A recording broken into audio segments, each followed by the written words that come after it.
Como lidar com críticas e rejeições com sabedoria estoica?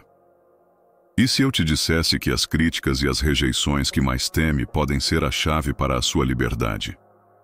Talvez você se lembre de um momento em que alguém disse algo sobre você que doeu como uma ferida aberta, uma palavra que ecoou na mente durante dias, talvez anos. Ou daquele instante em que foi rejeitada em um relacionamento, em uma oportunidade, em um sonho, e tudo o que restou foi a sensação de não ser suficiente. A verdade é que todos nós já fomos atingidos por olhares que julgam, por palavras que ferem, por portas que se fecharam na nossa cara. E na maioria das vezes, a reação imediata é sentir dor, revolta ou até mesmo vergonha. Mas será que precisa ser assim? Será que precisamos entregar tanto poder às críticas e às rejeições a ponto de deixar que elas definam quem somos? O estoicismo nos convida a olhar para essa questão de um jeito completamente diferente. Para os estoicos, não é o que os outros dizem que realmente importa, mas a forma como escolhemos reagir. As palavras alheias não têm o poder de nos ferir por si mesmas. Elas só nos atingem quando damos a elas esse poder. E isso muda tudo, porque significa que a nossa liberdade não está em convencer o mundo a nos aceitar, mas em aprender a não depender dessa aceitação. Quando entendemos isso, percebemos que críticas e rejeições deixam de ser inimigas e passam a ser oportunidades de fortalecimento, de autoconhecimento e de libertação. Pense na última vez em que alguém o criticou injustamente. Talvez tenha sentido o coração acelerar, o rosto corar, uma vontade imediata de se defender ou de provar que estava certo. Esse impulso é natural, mas é também a prova de que, naquele momento, você estava entregando sua paz ao outro. O estoicismo nos ensina a criar um espaço entre o que ouvimos e o que fazemos com isso. É nesse espaço que mora a liberdade. Podemos escolher reagir com raiva, podemos nos encolher diante da rejeição, ou podemos decidir que nada externo tem o poder de roubar nossa essência. É essa escolha que separa a escravidão emocional da verdadeira autonomia. As críticas podem ser injustas, mas também podem ser sinais. Muitas vezes, elas revelam mais sobre quem as faz do que sobre quem as recebe. Um comentário agressivo pode ser reflexo de frustração, inveja ou dor do outro. Já uma crítica construtiva pode apontar algo que realmente precisa ser ajustado. O segredo está em filtrar. O estoico não rejeita todas as críticas, mas também não as absorve sem questionar. Ele aprende a ouvir sem se perder, a avaliar sem se ferir, a usar o que é útil e a descartar o que é apenas ruído. Essa atitude transforma cada julgamento em uma oportunidade de crescimento, em vez de uma sentença que nos aprisiona. E quanto às rejeições, elas doem, porque tocam em uma necessidade humana profunda, a de pertencimento, a de ser aceito, a de ser reconhecido. Mas o estoicismo nos lembra que nenhuma rejeição externa pode roubar o valor que já carregamos dentro. Quando alguém nos rejeita, o que está sendo negado não é nossa essência, mas a projeção que aquela pessoa tinha sobre nós. Em outras palavras, não é a sua identidade que foi rejeitada, mas a expectativa do outro. Essa percepção muda tudo, porque nos devolve o poder de não nos definirmos pela aprovação alheia. Este vídeo é um convite para enxergar as críticas e rejeições de outra forma. Não como golpes que nos diminuem, mas como treinos que nos fortalecem. Aqui você vai aprender como os grandes mestres do estoicismo, Marco Aurélio, Epicteto e Sêneca, encaravam o julgamento dos outros e como transformavam rejeições em combustível para o autodomínio. Vai descobrir práticas simples, mas profundas, que podem ser aplicadas no seu dia a dia para manter a calma diante das palavras mais duras e encontrar clareza mesmo nas situações mais desconfortáveis. Se você já se sentiu aprisionado pela necessidade de ser aceito, se já sofreu demais com críticas injustas ou rejeições dolorosas, este é o momento de virar a chave, porque, ao longo desta jornada, você vai perceber que a sua essência não depende da opinião de ninguém.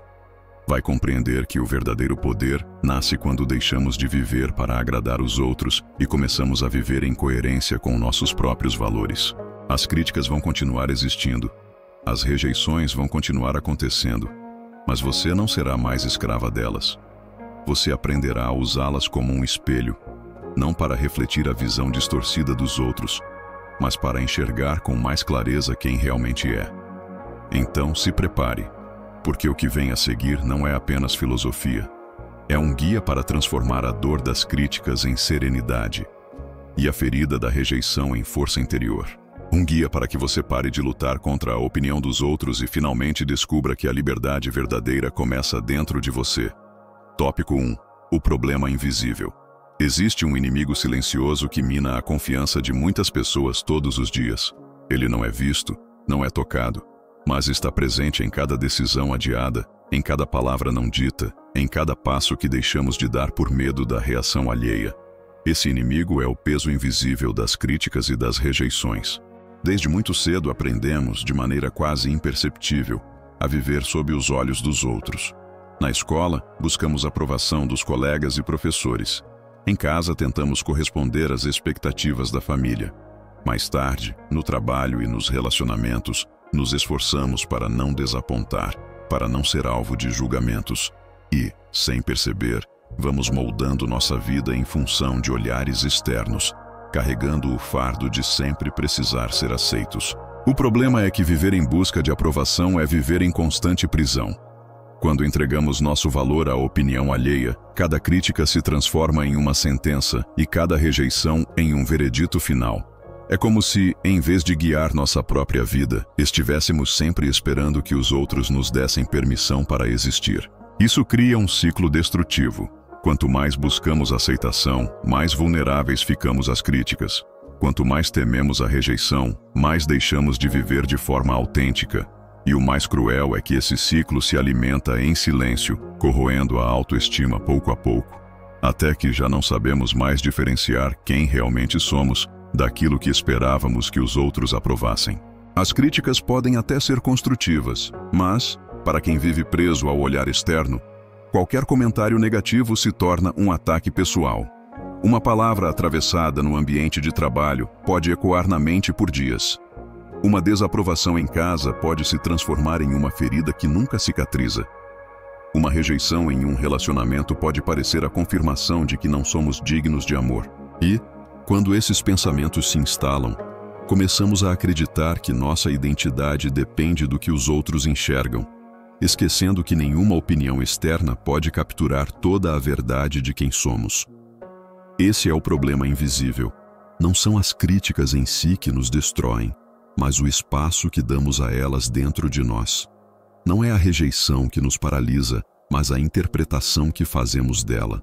Ao acreditarmos que a opinião do outro define nosso valor, entregamos a chave da nossa paz nas mãos de quem nunca deveria ter esse poder. O julgamento externo é inevitável, mas a prisão que ele cria é opcional. No entanto, quase ninguém percebe isso, porque crescemos condicionados a acreditar que precisamos da aceitação dos outros para sermos válidos. Essa prisão emocional tem efeitos profundos.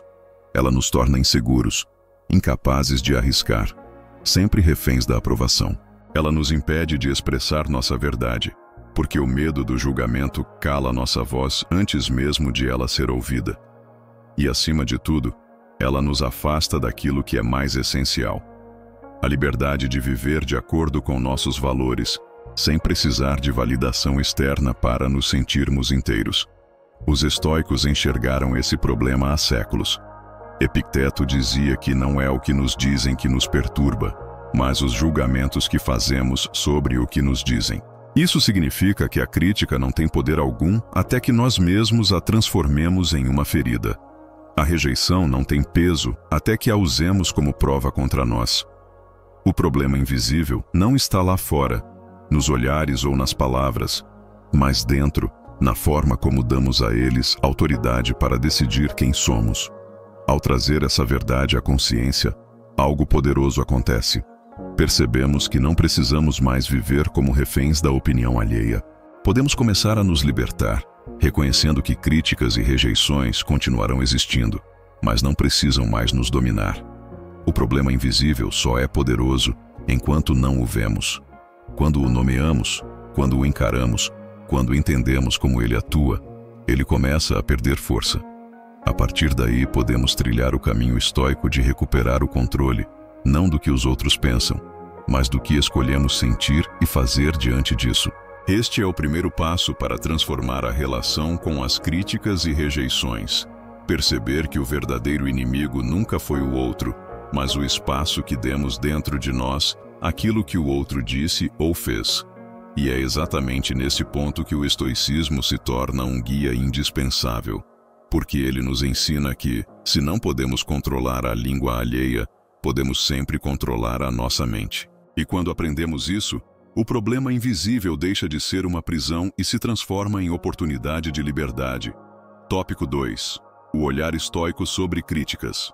Os estoicos tinham uma visão radicalmente diferente sobre as críticas. Enquanto a maioria de nós ainda se deixa ferir profundamente por palavras ditas em um momento de raiva ou por comentários maliciosos, eles acreditavam que o verdadeiro poder não está em tentar calar a boca do mundo, mas em fortalecer a própria mente para que nenhuma palavra tenha o poder de nos abalar. Epicteto dizia que não é o que nos acontece que nos fere, mas o julgamento que fazemos sobre o que acontece. Isso inclui também o que dizem a nosso respeito. Em outras palavras, não é a crítica em si que causa dor, mas a interpretação que escolhemos dar a ela. Esse olhar muda completamente a perspectiva. Imagine alguém que recebe uma crítica dura. A reação automática pode ser se sentir diminuído, ofendido ou atacado. Mas o estoico treina sua mente para criar distância. Ele se pergunta: isso que foi dito é verdade ou apenas opinião? Essa pergunta simples abre espaço para clareza. Se a crítica contiver algo útil, ela pode ser usada como aprendizado. Se não contiver nada, deve ser descartada como ruído. Em ambos os casos, o poder de decisão continua em nossas mãos. Não é a língua do outro que define quem somos, é o filtro que aplicamos ao que ouvimos. Marco Aurélio, que viveu cercado por bajuladores, inimigos e opositores políticos, registrou em suas meditações que devemos considerar cada palavra recebida como reflexo de quem a profere, não como verdade absoluta sobre nós. Uma crítica injusta revela muito mais sobre o estado de espírito de quem a fez do que sobre a essência de quem a recebeu. É por isso que o estoico não se apressa em reagir. Ele observa, avalia e decide se aquilo merece espaço dentro de si. Essa prática nos ensina a separar fatos de percepções, verdades de distorções e nos protege de sermos arrastados pelo julgamento alheio. Quando passamos a enxergar as críticas sob essa lente estoica, algo extraordinário acontece. Deixamos de ser reféns da aprovação externa. Entendemos que cada pessoa carrega seus próprios filtros, suas próprias dores e frustrações, e que, muitas vezes, suas palavras falam mais sobre elas do que sobre nós. Isso não significa que devemos ignorar tudo, mas sim que não precisamos dar peso igual a tudo. O olhar estoico é seletivo. Ele retira da crítica o que pode servir como ferramenta de evolução e descarta o que é apenas veneno. É como separar o ouro da lama. O que não tem valor deve ser deixado para trás. Essa atitude cria um espaço de serenidade mesmo em situações que antes seriam esmagadoras. Ao receber uma crítica injusta, em vez de reagir com raiva, podemos enxergar nela apenas a projeção do outro. Ao ouvir uma crítica verdadeira, podemos aceitá-la com humildade, sem nos confundir com ela, entendendo que reconhecer falhas não diminui nosso valor, mas o fortalece. Esse equilíbrio nos torna livres, porque não vivemos mais no extremo de rejeitar tudo por orgulho ou de absorver tudo por insegurança. Vivemos no meio termo da sabedoria, onde cada palavra é avaliada antes de ser acolhida. O olhar estoico sobre críticas nos ensina, acima de tudo, a não terceirizar nosso valor. Quando acreditamos que somos exatamente o que dizem sobre nós, entregamos a chave da nossa paz a mãos instáveis. Mas quando entendemos que as palavras dos outros não passam de opiniões, recuperamos o poder. Isso não significa que seremos imunes ao incômodo, mas significa que não daremos mais a esse incômodo o poder de nos controlar. É como ouvir o eco distante de vozes que já não têm autoridade sobre nosso coração. Ao aplicar esse olhar, transformamos as críticas em mestres discretos. Algumas nos ensinam humildade, outras paciência, outras resiliência. Nenhuma delas precisa ser um golpe que nos destrói. Ao contrário, Cada uma pode ser usada como ferramenta de fortalecimento. Essa é a diferença entre quem vive em função da aprovação e quem vive guiado pela sabedoria. O primeiro sofre a cada palavra negativa. O segundo cresce a cada palavra, porque escolhe o que fazer com ela. No fim, o que o estoicismo nos mostra é que a crítica não é o problema. O problema é a nossa relação com ela. Enquanto acreditarmos que precisamos da aprovação do mundo para sermos válidos, estaremos vulneráveis a qualquer palavra dita contra nós. Mas quando entendemos que nossa essência é inabalável e que nenhuma opinião externa pode definir nosso valor, as críticas deixam de ser inimigas. Elas se tornam parte do caminho, lembretes constantes de que a paz interior não está no silêncio do mundo, mas na força que cultivamos dentro de nós. Tópico 3. Rejeição. Como ferramenta de autoconhecimento. Poucas experiências doem tanto quanto a rejeição. Seja no amor, na amizade, na família ou no trabalho, ela toca em uma parte muito profunda de nós, porque confronta o desejo humano de ser aceito, de pertencer, de ser valorizado. Quando alguém nos rejeita, não é apenas a recusa em si que machuca, mas a sensação de que não somos bons o suficiente, de que algo em nós falhou. Muitas vezes, carregamos essa ferida por anos, revivendo palavras ditas, portas fechadas e olhares que nos excluíram. Mas o estoicismo nos convida a transformar essa dor em ferramenta de autoconhecimento. Ele nos lembra que não é a rejeição em si que nos destrói, mas a forma como escolhemos interpretá-la. Cada rejeição é, na verdade, um espelho. Ela nos mostra algo que talvez não enxergássemos sozinhos. Às vezes nos revela dependência excessiva da validação externa. Outras vezes, nos lembra que estávamos tentando entrar em portas que não eram feitas para nós. Muitas vezes, a rejeição não é um sinal de fracasso, mas um redirecionamento. Marco Aurélio escrevia que tudo o que acontece está em conformidade com a natureza. Isso significa que até aquilo que hoje chamamos de perda pode, na verdade, ser um realinhamento silencioso que só fará sentido no futuro. Quando somos rejeitados, a primeira tendência é nos perguntar o que fizemos de errado. É um questionamento natural, mas também perigoso, porque pode nos prender em narrativas de insuficiência.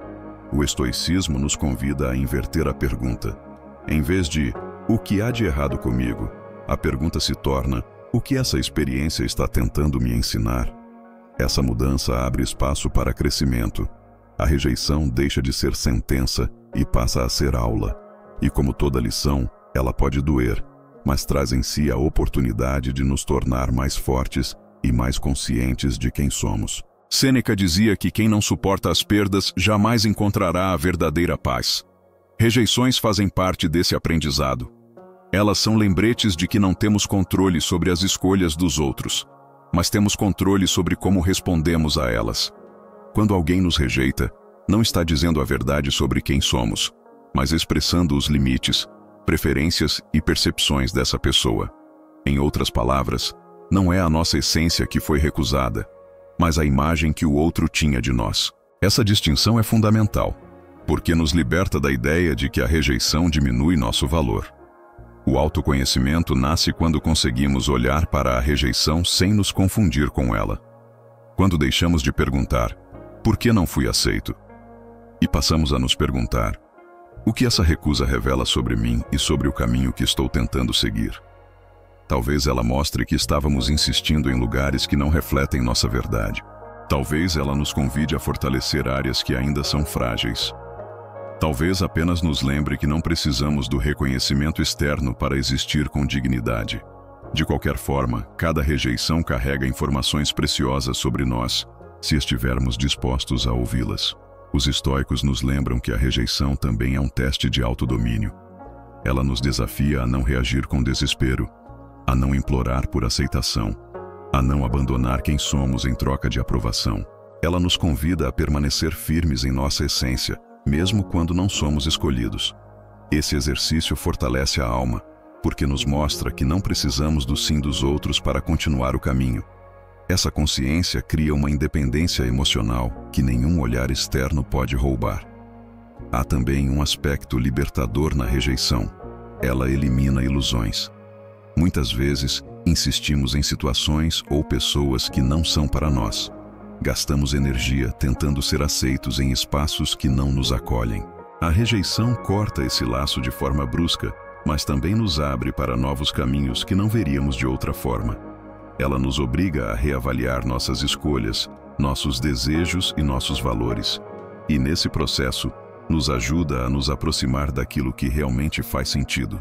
Transformar rejeição em autoconhecimento não significa não sentir dor. A dor é inevitável e humana, mas significa não se aprisionar a ela. Significa usá-la como matéria-prima para crescimento. Cada vez que encaramos uma rejeição sem nos perder nela, nos tornamos mais conscientes do nosso valor e mais livres da necessidade de ser aceitos. Esse é um dos maiores presentes do estoicismo, a clareza de que não precisamos da validação de todos para viver uma vida plena. No fim, a rejeição não é apenas um fim, mas também um começo. É a chance de redirecionar o olhar, de fortalecer a identidade, de perceber que somos maiores do que qualquer recusa. Quando aceitamos essa visão, percebemos que as rejeições deixam de ser muros e passam a ser setas que apontam para onde realmente precisamos ir. E nesse caminho, aprendemos a lição mais importante. Nenhuma rejeição externa pode apagar o valor de quem decide viver em coerência com a própria essência. Tópico 4. Técnicas estoicas práticas. Falar sobre críticas e rejeições em um nível filosófico é poderoso, mas o verdadeiro valor do estoicismo surge quando conseguimos trazer essas ideias para a prática diária. Os grandes mestres estoicos não se limitavam a reflexões abstratas, eles usavam exercícios mentais e hábitos concretos para fortalecer sua mente diante do inevitável julgamento dos outros. E é justamente aqui que encontramos caminhos simples, mas profundos, para transformar nossa relação com as críticas e rejeições. Uma das práticas centrais é a pausa consciente. Quando ouvimos uma crítica, a tendência imediata é reagir, seja se defendendo, seja atacando, seja se encolhendo. Essa reação é instintiva, mas é também a prova de que estamos entregando nosso poder ao impulso. Os estoicos nos convidam a criar um espaço entre o que ouvimos e o que fazemos com isso. Esse intervalo, mesmo que de poucos segundos, é a linha que separa a escravidão emocional da liberdade interior. Nesse espaço, podemos nos perguntar: essa crítica é verdadeira, parcial ou apenas fruto da visão do outro? Essa pergunta nos devolve clareza e impede que sejamos arrastados pela maré emocional. Outra técnica fundamental é a visualização negativa. Epicteto e Sêneca ensinavam que devemos nos preparar mentalmente para as dificuldades inevitáveis da vida, e isso inclui críticas e rejeições. Ao imaginar de antemão que seremos julgados, criticados ou recusados em algum momento, reduzimos o choque emocional quando isso realmente acontece. Essa prática não nos torna pessimistas, mas realistas.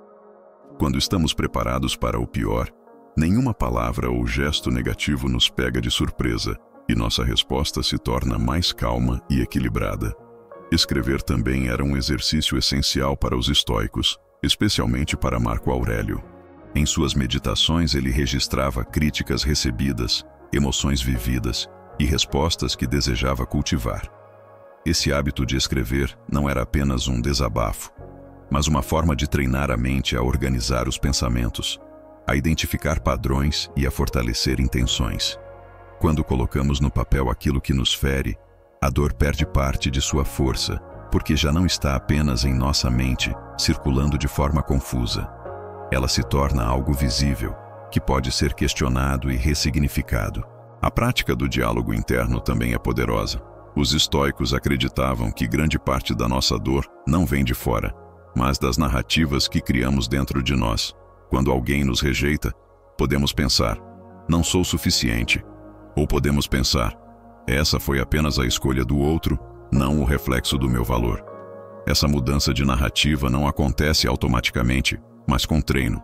Cada vez que respondemos a uma crítica com uma reflexão lúcida, estamos moldando nossa mente para se tornar mais resiliente. Aos poucos, substituímos pensamentos destrutivos por pensamentos alinhados com a realidade e com nossa essência. Outra técnica prática é a distinção clara entre o que está sob nosso controle e o que não está. Essa é a espinha dorsal do estoicismo. Podemos controlar nossas ações, nossas palavras, nossas escolhas, mas nunca controlaremos completamente o que os outros pensam, dizem ou fazem. Ao internalizar essa verdade, reduzimos drasticamente o peso da crítica. Não precisamos gastar energia tentando mudar opiniões ou conquistar aceitação. Precisamos apenas cultivar a coerência de viver de acordo com nossos valores. Essa prática nos devolve foco e economiza forças que antes eram desperdiçadas em lutas inúteis. O exercício da perspectiva também era muito valorizado. Os estoicos se lembravam constantemente da brevidade da vida. Ao pensar na imensidão do tempo e do universo, uma crítica que parecia insuportável se tornava quase insignificante. Essa mudança de escala ajuda a reduzir o impacto emocional imediato e a nos lembrar de que nenhum julgamento alheio define o curso de toda a nossa existência. Essa é uma prática de humildade e grandeza ao mesmo tempo, porque nos ajuda a não exagerar o peso das palavras momentâneas. Aplicar essas técnicas diariamente não significa que nunca mais sentiremos dor diante de críticas ou rejeições. Significa que aprenderemos a lidar com essa dor de forma mais sábia. É como fortalecer um músculo. No começo, dói, mas com a prática, nos tornamos mais firmes, mais preparados, mais livres. Cada pausa consciente, cada reflexão escrita, cada visualização negativa, cada lembrança daquilo que podemos ou não controlar, é um exercício que, somado ao longo do tempo, constrói um caráter resiliente e uma mente imperturbável. O que antes era paralisante passa a ser apenas mais um elemento da vida, que não rouba mais nossa paz. As críticas deixam de ser sentenças e passam a ser informações. As rejeições deixam de ser muros e passam a ser portas para novos caminhos. Essa transformação não acontece de um dia para o outro, mas é inevitável para quem pratica. Os estoicos nos deixaram não apenas ideias, mas ferramentas. E são essas ferramentas que tornam possível transformar palavras duras em sabedoria e rejeições em autoconhecimento. Tópico 5. A força do autodomínio. Entre todas as virtudes defendidas pelos estoicos, nenhuma é tão essencial quanto o autodomínio. No fundo, é dele que nasce a verdadeira liberdade. De que adianta conquistar riquezas, alcançar prestígio ou receber aplausos se por dentro permanecemos escravos de nossos impulsos, de nossas emoções descontroladas e da necessidade incessante de aprovação? Aquele que não domina a si mesmo é facilmente dominado pelo mundo. Essa é a lição que Marco Aurélio repetia a si mesmo todos os dias. A liberdade está em viver de acordo com a razão que guia a alma, não nos desejos passageiros, nem nos julgamentos alheios. O autodomínio não é ausência de sentimentos. Ele não pede que você se torne uma pedra, fria e insensível.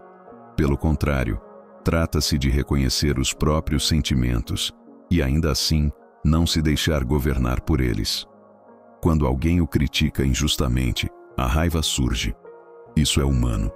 Mas a diferença está em não permitir que essa raiva decida suas próximas palavras ou atitudes. Quando alguém o rejeita, a dor aparece. Mas o autodomínio consiste em não permitir que essa dor determine quem você acredita ser. É nesse espaço entre o impulso e a resposta que nasce a força do verdadeiro autodomínio. Epicteto dizia que ninguém é livre até ser capaz de controlar a si mesmo. Isso soa duro, mas carrega uma sabedoria profunda. Imagine a pessoa que explode diante de cada crítica, que se humilha diante de cada rejeição, que vive na montanha-russa emocional de depender do olhar alheio. Essa pessoa pode parecer forte por fora, mas por dentro é prisioneira.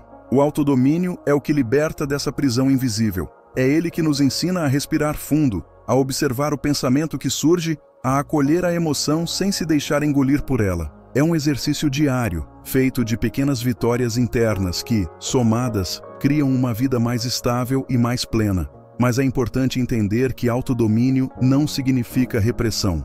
Reprimir emoções é como tentar manter uma represa cheia sem válvulas de escape. Em algum momento ela transborda e destrói tudo ao redor. O autodomínio, ao contrário, é como aprender a direcionar as águas. A emoção continua fluindo, mas agora encontra canais que a transformam em força produtiva em vez de destrutiva. A raiva pode se tornar coragem para agir. A tristeza pode se transformar em sensibilidade para compreender os outros. O medo pode virar prudência. É essa alquimia que os estoicos cultivavam, e é nela que o autodomínio revela seu poder silencioso. O autodomínio também nos protege de sermos manipulados. Quem depende da aprovação externa está sempre vulnerável ao elogio e à crítica. Um simples comentário pode inflar seu ego ou despedaçar sua autoestima. Mas quem aprendeu a se guiar pela própria razão e pelos próprios valores é inabalável. As palavras dos outros podem ser ouvidas, mas não governam suas escolhas. Isso cria uma firmeza rara em um mundo onde quase todos os corações oscilam ao sabor da opinião alheia. O autodomínio é o que permite permanecer sereno mesmo quando aplaudido e firme mesmo quando criticado.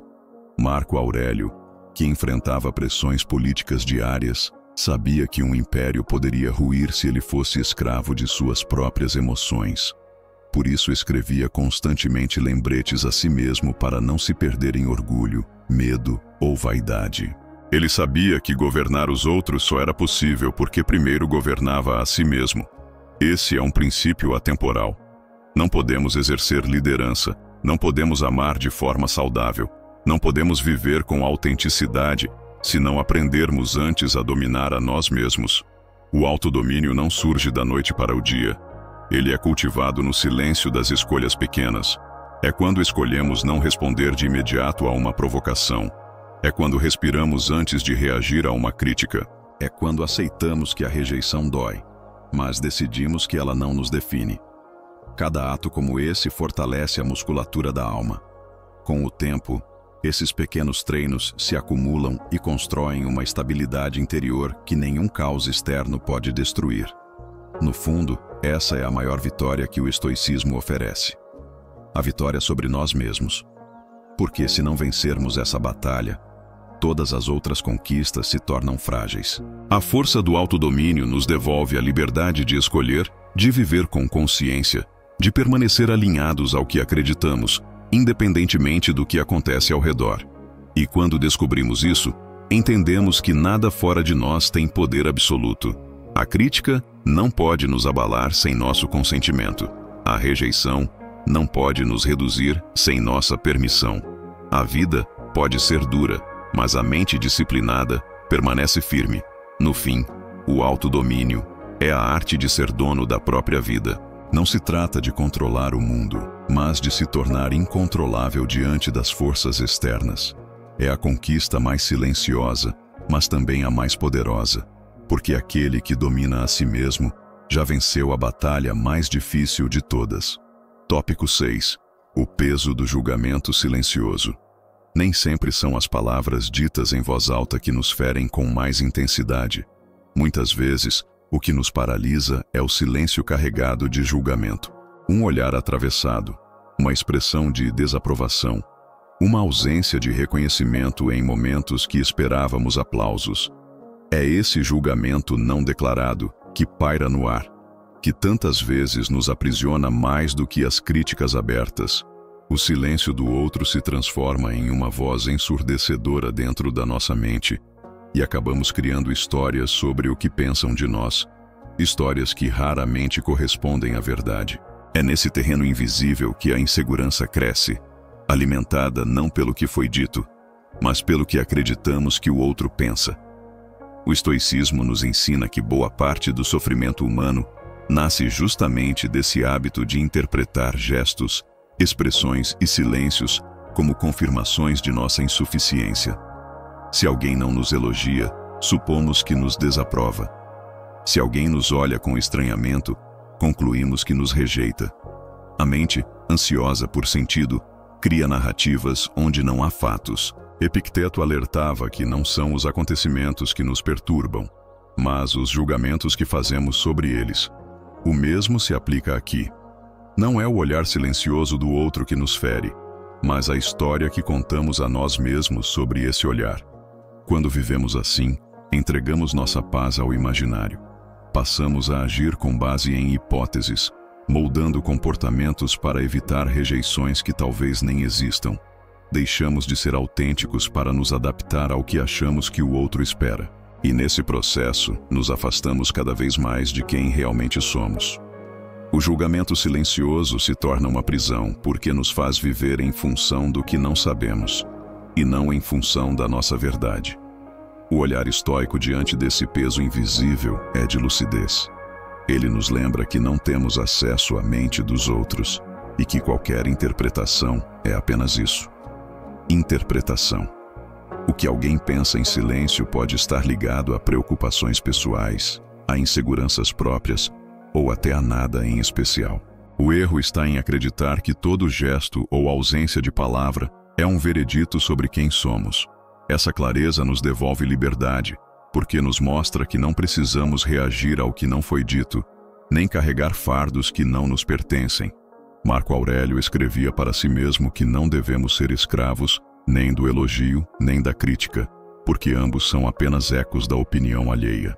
No caso do julgamento silencioso, esse eco é ainda mais enganador, porque não existe de fato, é apenas construído pela nossa imaginação. O estoicismo nos convida a cultivar uma postura de indiferença lúcida diante do que não sabemos. Não se trata de desprezar os outros, mas de reconhecer que a ausência de aprovação não é sinal de rejeição, assim como a ausência de elogio não é sinal de fracasso. Aprender a lidar com o peso do julgamento silencioso é aprender a confiar menos nas interpretações da mente e mais nos nossos próprios valores. Quando sabemos quem somos e quais princípios guiam nossas ações, deixamos de precisar da validação constante.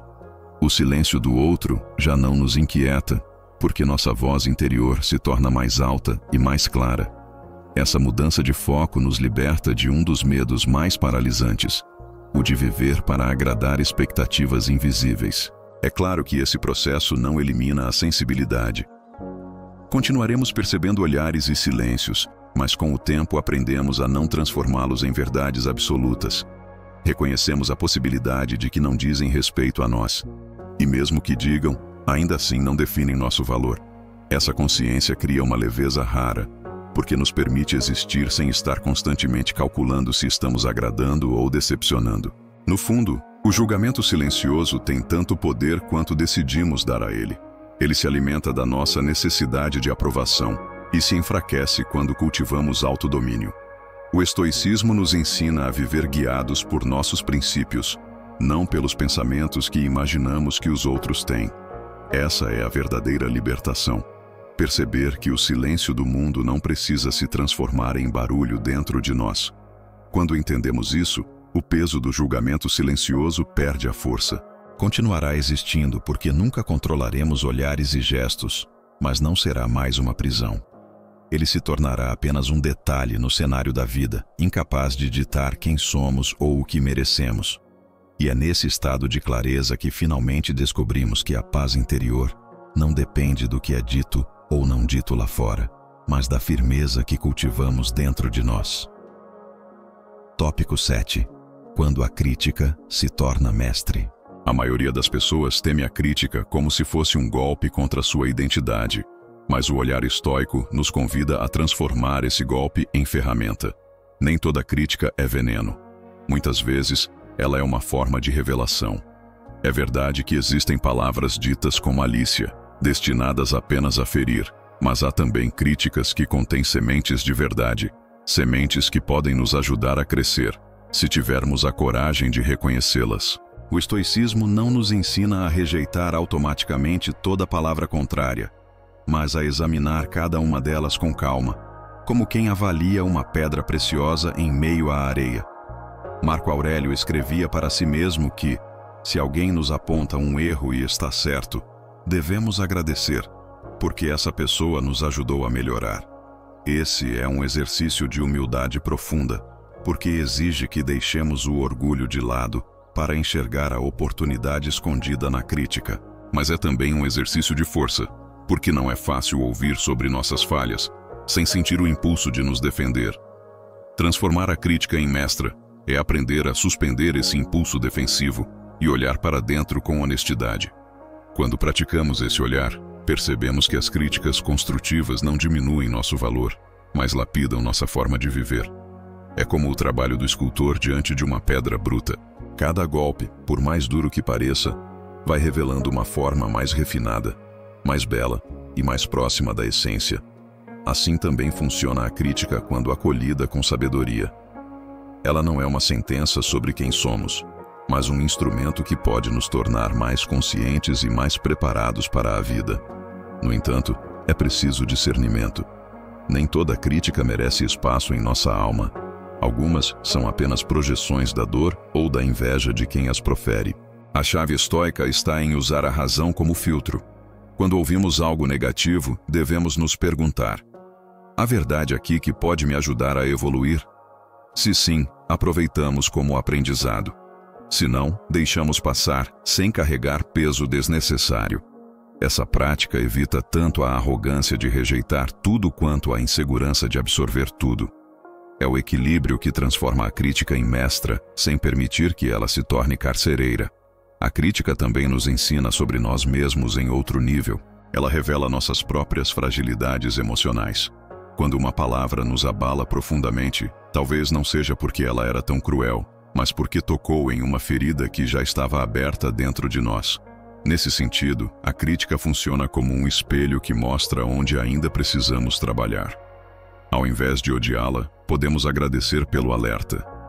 Ela mostra os pontos da alma que pedem mais força, mais clareza e mais autoconhecimento. Epicteto dizia que não devemos ficar irritados com a verdade. Se a crítica revela um aspecto real de nossas falhas, resistir a ela é resistir ao próprio crescimento. Essa postura exige coragem, porque é mais fácil negar ou atacar do que aceitar.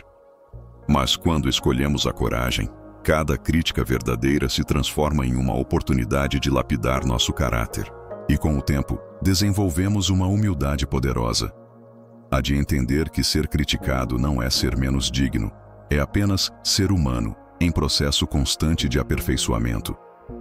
Ao acolher a crítica como mestra, também nos tornamos mais compassivos. Percebemos que todos estão sujeitos a erros, todos estão expostos ao olhar dos outros, e todos carregam a mesma vulnerabilidade. Essa consciência nos torna menos rígidos com nós mesmos e mais compreensivos com os demais. O julgamento perde sua dureza, porque aprendemos que ele pode ser usado para construir e não apenas para destruir. Quando a crítica se torna mestra, passamos a enxergar até mesmo as palavras mais duras com outros olhos. Elas deixam de ser ameaças e se tornam convites. Convites para fortalecer nossa disciplina, para rever nossos atos, para alinhar nossas ações aos nossos valores. Não significa aceitar qualquer coisa sem reflexão, mas transformar cada comentário em matéria-prima para a evolução. Nesse processo, deixamos de temer a crítica e passamos a usá-la como ferramenta. O estoicismo nos lembra que a vida não é sobre evitar golpes, mas sobre aprender a transformá-los em força. A crítica, quando vista dessa forma, não é mais um inimigo, mas um aliado silencioso. Ela revela o que ainda precisamos trabalhar, nos mantém humildes e nos direciona para uma versão mais íntegra de nós mesmos. No fim, não é a crítica que define quem somos, mas o que escolhemos fazer com ela. E aquele que aprende a acolher até mesmo as palavras duras como lições descobre que cada golpe é, na verdade, um passo a mais em direção à sabedoria. Tópico 8. O antídoto estoico. Contra a rejeição. Amor fati. Entre todos os ensinamentos do estoicismo, talvez nenhum seja tão desafiador diante da rejeição quanto o princípio do amor fati, que significa literalmente amar o destino. É fácil aceitar elogios, portas abertas e caminhos que se alinham perfeitamente com nossos desejos. Difícil é amar as recusas, os nãos, as portas fechadas, os convites que não chegaram. A rejeição, quando vista de perto, parece uma punição, um peso injusto. Mas o amor fati nos propõe algo revolucionário. Não apenas aceitar a rejeição, mas acolhê-la como parte essencial do caminho, como um capítulo necessário na história que estamos escrevendo. Quando alguém nos rejeita, nossa primeira reação costuma ser a de resistência. Pensamos que aquilo não deveria ter acontecido, que fomos injustiçados, que poderíamos ter sido reconhecidos se algo fosse diferente. Esse conflito interno nasce da tentativa de lutar contra o inevitável. O estoicismo nos lembra que não podemos mudar o que já aconteceu. A rejeição ocorreu. O que podemos mudar é a forma como lidamos com ela. E é aqui que entra o amor fati, a escolha consciente de não apenas suportar, mas de transformar a rejeição em parte significativa da nossa jornada. Amar o destino não é ingenuidade. Não significa achar que tudo é agradável ou que não dói ser rejeitado. Significa reconhecer que, mesmo naquilo que dói, existe um sentido oculto. Cada não recebido pode ser entendido como um redirecionamento, um aviso silencioso de que aquele caminho não era o nosso, de que havia outra rota a ser descoberta. A rejeição, nesse olhar, deixa de ser ruína e passa a ser ponte. Uma ponte que pode nos levar a lugares que talvez nunca tivéssemos coragem de buscar sozinhos. Marco Aurélio lembrava a si mesmo que tudo o que acontece está em harmonia com a natureza e que lutar contra os acontecimentos é lutar contra o próprio tecido da vida. Essa visão nos ajuda a perceber que não há desperdício de experiência. Até mesmo as rejeições carregam propósito, ainda que só o compreendamos anos depois. Talvez aquela porta fechada tenha evitado um desastre maior. Talvez aquela recusa tenha nos dado tempo para crescer antes de uma oportunidade maior. Talvez o silêncio que tanto doeu tenha nos ensinado a encontrar voz dentro de nós. O amor fati é um antídoto contra o ressentimento, porque o ressentimento é a ferida que sangra em silêncio, mantendo a rejeição viva muito depois de ela ter acontecido. Amar o destino é escolher não carregar essa ferida para sempre. É aceitar que aquilo que não nos foi dado por uma razão, e que cabe a nós transformar esse vazio em força. Essa atitude não apenas cura, mas liberta, porque nos tira da posição de vítimas e nos coloca na posição de construtores do nosso próprio caminho. Amar a rejeição como parte do destino é também uma forma de humildade. É reconhecer que não temos a visão completa da vida, que vemos apenas pedaços, enquanto o todo permanece invisível. Quantas vezes já acreditamos que algo era o fim, apenas para descobrir depois que era o início de algo muito maior? O amor fati é a confiança silenciosa de que tudo, absolutamente tudo, tem o seu lugar. E quando carregamos essa confiança, a rejeição perde o peso da injustiça e ganha o valor de lição. Esse princípio nos ensina ainda a não desperdiçar energia lutando contra o passado. O que já foi dito ou feito não pode ser desfeito. Podemos sim escolher o que fazer agora, como reagir, que significado dar à experiência. O amor fati nos convida a parar de perguntar por que isso aconteceu comigo e a começar a perguntar como posso usar isso a meu favor. Essa simples mudança abre espaço para resiliência, criatividade e coragem. É o nascimento de uma nova relação com a vida, onde nada é desperdiçado. Aceitar a rejeição é apenas o primeiro passo. Amá-la é o estágio mais elevado, porque exige uma entrega radical à realidade. Exige confiar que até os nãos fazem parte de um desenho maior, que não controlamos, mas do qual fazemos parte. Essa entrega não nos torna passivos. Pelo contrário, nos dá força para agir sem amargura, para continuar caminhando com leveza, mesmo quando os caminhos não se abrem de imediato. O amor fati é, portanto, o antídoto mais poderoso contra a dor da rejeição. Ele não promete a ausência de lágrimas, mas promete sentido para cada uma delas. Ele não promete a ausência de quedas, mas garante que cada queda será usada como degrau. E quando vivemos assim, até mesmo os nãos mais dolorosos deixam de ser marcas de derrota e se transformam em sinais de que a vida está nos conduzindo exatamente para onde precisamos estar. Tópico 9. A liberdade de viver sem máscaras. Grande parte do sofrimento humano nasce da necessidade de agradar. Desde cedo, aprendemos a vestir máscaras para sermos aceitos. A máscara do bom aluno, do filho perfeito, do profissional competente, do amigo sempre disponível. A cada papel assumido, uma parte de nós se adapta ao olhar dos outros, moldando-se para caber em expectativas alheias. E, com o tempo, vamos nos afastando de quem realmente somos. A rejeição se torna assustadora porque ameaça a máscara que usamos e não a nossa essência. Mas o estoicismo nos lembra que a liberdade verdadeira só pode ser encontrada quando escolhemos viver sem máscaras, sem a necessidade de encenar para sermos aceitos, permanecendo fiéis àquilo que de fato somos. Viver sem máscaras exige coragem, porque implica aceitar que nem todos vão nos aprovar. Quando deixamos de interpretar papéis, revelamos vulnerabilidades, revelamos desejos, revelamos verdades que podem desagradar. Mas também é nesse ato de exposição que nasce a autenticidade. Marco Aurélio escrevia que a melhor maneira de se defender de uma crítica é não ser culpado dela. Em outras palavras, não precisamos criar versões falsas de nós mesmos para evitar julgamentos. Precisamos apenas viver de acordo com nossos valores, e isso será suficiente. A aprovação pode até não vir, mas a paz interior é conquistada. As máscaras são criadas pelo medo da rejeição. Acreditamos que, se mostrarmos quem realmente somos, seremos recusados. Mas, paradoxalmente, é quando usamos máscaras que mais sofremos rejeição.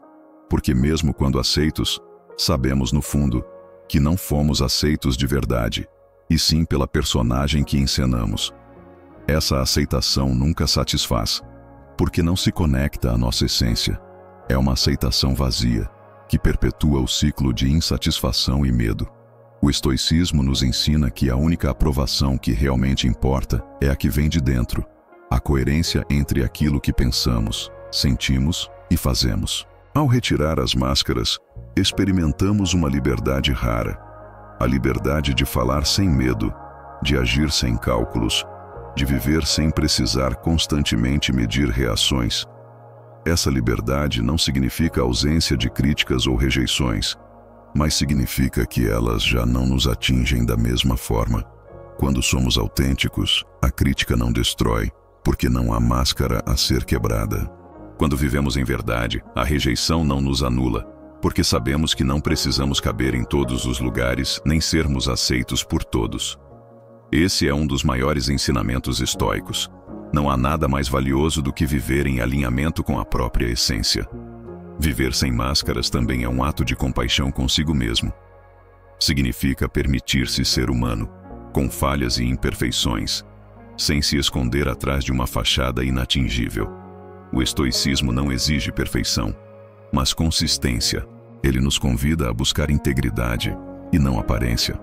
Essa mudança nos devolve energia, porque não precisamos mais gastar forças sustentando personagens. Podemos direcionar essa energia para o que realmente importa: crescer, aprender, servir, viver com propósito. É claro que retirar as máscaras pode trazer rejeições, mas essas rejeições deixam de ser assustadoras. Porque se alguém nos rejeita por quem realmente somos, essa pessoa não tinha espaço legítimo em nossa vida. É melhor ser rejeitado pela verdade do que aceito pela mentira. Essa compreensão liberta, porque nos mostra que a rejeição não é sinal de fracasso, mas filtro que separa o que não nos serve. Assim, cada rejeição se torna uma seleção natural, que nos aproxima mais de relações, caminhos e oportunidades alinhados com nossa verdade. Marco Aurélio lembrava que a vida é curta demais para ser desperdiçada, tentando agradar a todos. O estoicismo reforça que viver sem máscaras é viver com dignidade. Não dignidade no sentido de orgulho, mas de coerência. Ser a mesma pessoa em público e em silêncio, diante de todos e diante de si mesmo. Essa coerência cria um tipo de força que não depende da aprovação alheia. É uma força serena, que não precisa se exibir, porque já está inteira por dentro. No fim, viver sem máscaras é o maior antídoto contra o medo da crítica e da rejeição. Porque, quando não interpretamos papéis, não há nada artificial a ser atacado. Só existe a verdade. E a verdade, por mais que incomode, permanece firme. Essa é a liberdade que o estoicismo oferece, a de abandonar o peso das expectativas externas e viver em paz com a própria consciência. É uma liberdade silenciosa, mas poderosa, que transforma a forma como caminhamos pelo mundo. Tópico 10. Conclusão final: a vitória silenciosa. Chegar até aqui é compreender que lidar com críticas e rejeições não é apenas um exercício de sobrevivência emocional, mas uma das maiores oportunidades de transformação interior que podemos viver. Ao longo desta jornada, percebemos que a dor provocada pelo julgamento alheio não nasce da crítica em si, mas da forma como a interpretamos. Aprendemos que a rejeição não precisa ser sentença, mas pode ser redirecionamento. Descobrimos que não temos controle sobre o que os outros pensam, dizem ou fazem, mas temos total responsabilidade sobre a maneira como escolhemos reagir. E essa escolha é o que define nossa verdadeira liberdade. O estoicismo nos lembra que a maior vitória não é silenciar os críticos, mas aprender a silenciar dentro de nós a necessidade da aprovação deles. Não é conquistar todos os olhares de aprovação, mas aprender a viver bem mesmo quando esses olhares nunca chegam. Não é ser blindado contra rejeições, mas aprender a caminhar com serenidade, mesmo quando portas se fecham. Essa vitória é silenciosa porque acontece dentro de nós, longe dos aplausos, mas é também a mais poderosa, porque muda a forma como enxergamos cada experiência.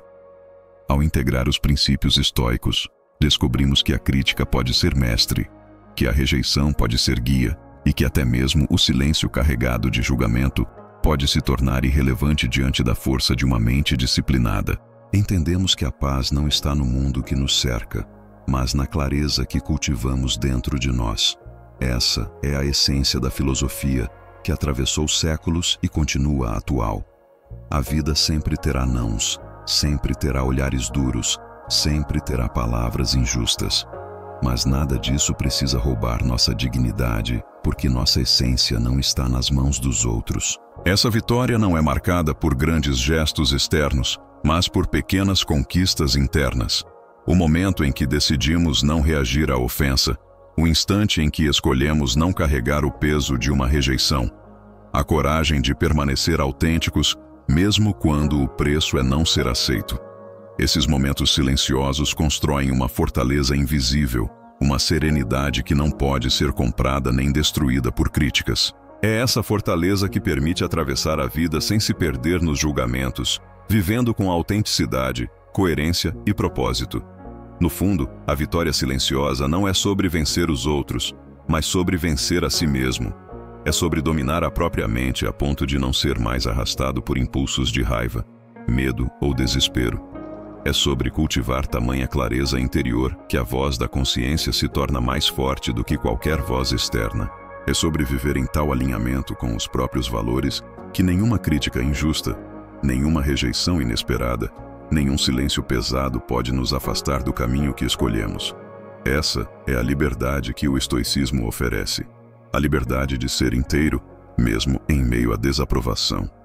A liberdade de amar o destino, inclusive quando ele traz nãos. A liberdade de viver sem máscaras, sem precisar mendigar aceitação, sabendo que cada crítica é apenas opinião e cada rejeição é apenas redirecionamento. Essa é a vitória mais discreta e, ao mesmo tempo, mais transformadora. Não precisar mais da validação do mundo para caminhar em paz. E talvez essa seja a lição final. A mensagem que ecoa das páginas antigas de Marco Aurélio, Epicteto e Sêneca até os dias de hoje. O mundo nunca deixará de julgar, mas nós podemos aprender a não ser prisioneiros desses julgamentos.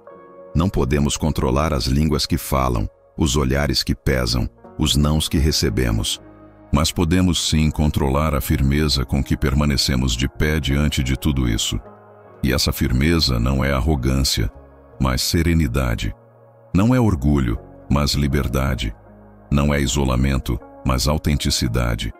A vitória silenciosa é, no fim, o verdadeiro triunfo da vida. É o instante em que percebemos que nada externo tem poder absoluto sobre nós. Que críticas não são sentenças, rejeições não são condenações, julgamentos não são verdades.